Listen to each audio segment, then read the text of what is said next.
Jadi kami di sini akan menceritakan cerita tentang Kota tanpa buku. tapi pertama-tama perkenalkan nama saya Putri Dharaswari, absen 28. Perkenalkan nama saya Nikar Indonesia absen 17.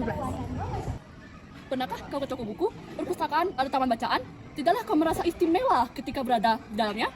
Di sekelilingmu ada banyak tokoh dari dunia nyata maupun dunia hayal. Tempat yang pernah kau kunjungi dan yang belum. Informasi dari masa lalu, masa kini, dan masa depan. Semua terpadu, berada dalam genggamanmu. Saat berada di antara buku, tidakkah kau merasakan jadi raja dan ratu? Ruang dan waktu seolah menyatu tanpa batas. Kau bisa melintasi seakat negara dan melewati berbagai zaman.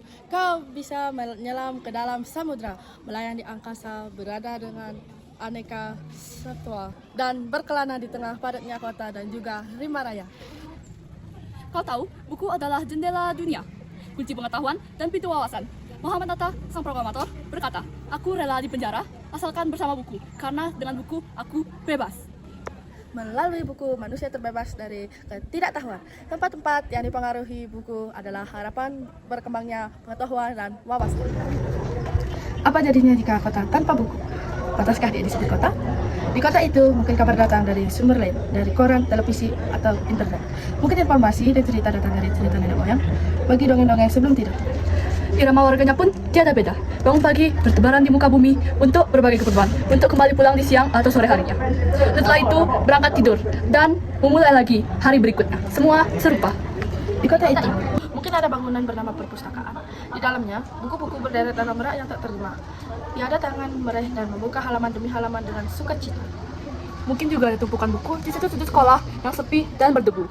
Jarang dikunjungi, jarang dibaca. Buku-buku di sana teronggok tanpa nyawa. Bagaimana dengan kotamu? Mungkin kau tinggal di tengah kota yang megah, atau di gang sempit, di desa terpencil, di pesisir-pesisir, atau di kaki gunung. Adakah perpustakaan, taman bacaan, atau toko buku di dekat rumahmu? Jika ada, apakah tempat itu menjadi wadah berkumpulnya anak-anak dan warga? Menjadi pusat perkembangannya wawasan dan pengetahuan? Atau hanya menjadi pajangan?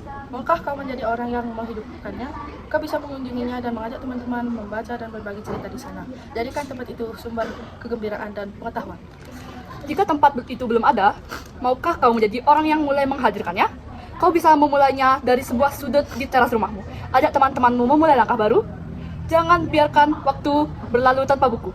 Siapapun dirimu, bersahabatlah dengan buku. Dia akan menjadi teman setiamu sepanjang waktu. Sekian penyampaian cerita dari kami. Mohon maaf jika ada salah kata. Dan terima kasih. Om Santi Santi Santi Om. If the sun refused to shine